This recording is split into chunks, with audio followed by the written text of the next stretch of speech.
Buen día, mi nombre es Carla Judith Larreta Guerra. Actualmente estoy cursando la licenciatura en enfermería y hoy les vamos a hablar sobre lo que es la anatomía microscópica del sistema nervioso, enfocándonos en los pares craneales.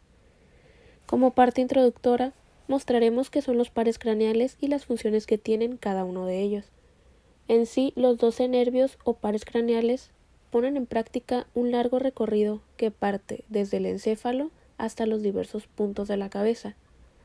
Los pares de nervios craneales se designan mediante números romanos que nos harán seguir un orden de localización desde la zona frontal del encéfalo hacia la parte posterior del mismo. Es importante aprender a diferenciar y familiarizarnos con los nervios más importantes de nuestro cuerpo, ya que son pieza clave para el correcto funcionamiento de este.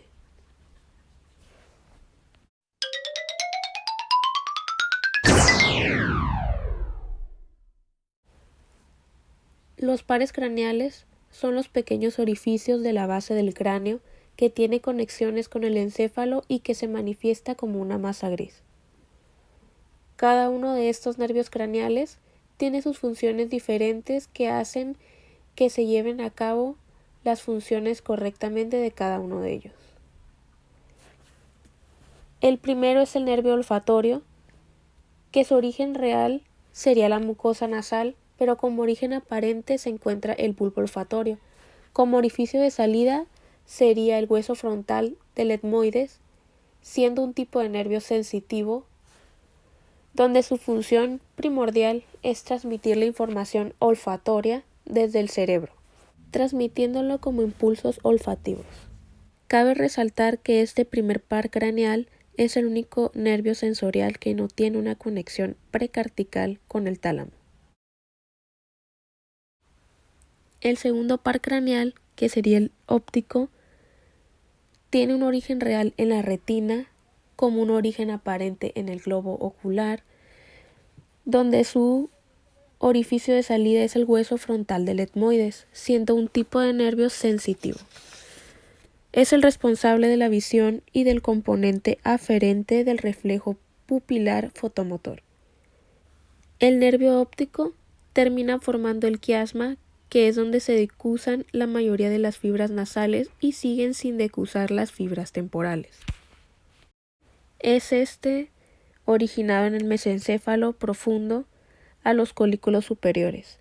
Anterior a la materia gris sería periacueductal, formando al dorsal del fascículo longitudinal medial e inferior a la glándula pineal. El nervio se encarga de dar inervación a los músculos extrínsecos del ojo, inervando al elevador del párpado superior, músculo recto medialo interno, recto superior, recto inferior y al oblicuo inferior. Como cuarto nervio tenemos el troclear, que tiene un origen real en el mesencéfalo, como un origen aparente en la fisura orbitaria, siendo también su orificio de salida. Tiene un tipo de nervio completamente motor y su función principal es inervar el músculo oblicuo, que es quien deprime y rota lateralmente alrededor del ojo. Como característica única, sus axones cruzan la línea media previo a su emergencia en la cara dorsal del mesencéfalo. El quinto nervio, que vendría siendo el trigémino, tiene un origen real de 3 núcleos en la protuberancia y un núcleo en el mesencéfalo. Como origen aparente se encuentra la fosa de Meckel y siendo también su orificio de salida. Tiene un tipo de nervio mixto. Es el más grande de los nervios craneales, pues tiene un componente sensitivo que inerva la cara, las órbitas, las fosas nasales y la cavidad bucal. Y también un componente motor que inerva los músculos masticatorios. Tiene 3 segmentos, el intraaxial, el cisternal y el interdural. Como función principal es controlar la musculatura de la masticación y la sensibilidad facial. El sexto nervio, que sería el motor ocular externo o abducens, tiene un origen real en la protuberancia, como un origen aparente en el surco bulbo protuberancial, siendo su origen de salida la fisura media. Es un tipo de nervio completamente motor. Su función principal es inervar el músculo rectolateral del globo ocular, pues es este el responsable del giro del ojo hacia afuera. El séptimo nervio sería el facial, que tiene un origen real adelante y afuera del trigémino, siendo un origen aparente el surco bulboprotuberancial. Su orificio de salida es el estilomastoideo y tiene un tipo de nervio meramente sensitivo. Su función principal es recoger la sensibilidad de la piel del dorso de la oreja para el conducto auditivo externo. Como octavo nervio tenemos el vestíbulo coclear o el auditivo, que tiene un origen aparente en el ángulo pontocereboloso, siendo su orificio de salida el conducto auditivo interno. El tipo de nervio sería sensorial y tiene una función de dar el equilibrio y la función auditiva.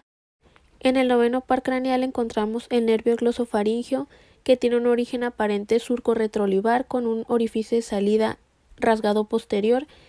Tiene un tipo de nervio motor y sensitivo y sus principales funciones son recibir impulsos gustativos del tercio posterior de la lengua.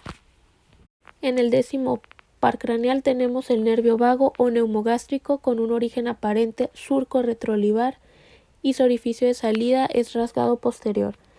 Complementa un tipo de nervio mixto, donde su función principal es proporcionar la inervación a la mayoría de los músculos laringeos y a todos los músculos faringeos excepto el estilofaringeo.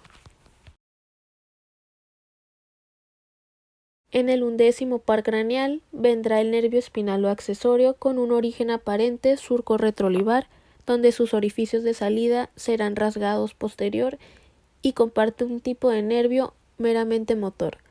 Su principal función es controlar los músculos externos cleidomastoideo y el trapecio, que superpone con las funciones del vago.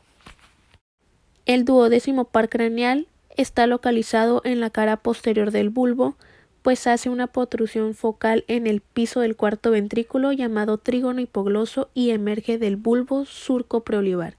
Su función principal es proporcionar inervación motora a los músculos de la lengua, excepto al músculo palatogloso, pues este es inervado por el nervio vago, décimo par craneal. En conclusión, fue muy interesante el tema de la explicación de los 12 pares craneales y el mostrar sus funciones, lo que son cada uno de estos de manera individual, y pues en qué se basan para practicar sus funciones y llegar a su fin determinado, donde cada uno de ellos en específico se dedican a llegar a difundir una función y generarla en un entrelazamiento con los demás nervios craneales. Logramos de una manera dinámica dirigirnos hacia ti, receptor, para que te haya sido fácil aprender y así estudiar de una manera más práctica lo que son cada uno de estos y las funciones que desempeñan en específico. El tema abordado en esta actividad es muy interesante, pues logramos decir qué son los pares craneales y a qué se dedican en su hecho funcional, dónde se encuentran ubicados como origen aparente y por dónde es que cada uno de estos se desglosa, tomándolos como el orificio de salida. Se puede decir que los trastornos del nervio craneal, cuando están dañados o no funcionan de forma correcta, las estructuras como son las áreas del cerebro que controlan los nervios craneales, que son los núcleos o los centros. Si fallan las fibras nerviosas que conectan los nervios craneales dentro del cerebro, se provocará un colapso en el nervio, conllevando a una parálisis como ejemplo. Los roles que juegan cada uno de estos nervios o pares craneales que hacen que en el cuerpo se manifieste de manera correcta y generen sus debidas funciones para llegar a concluir lo que a estos les son funciones metas.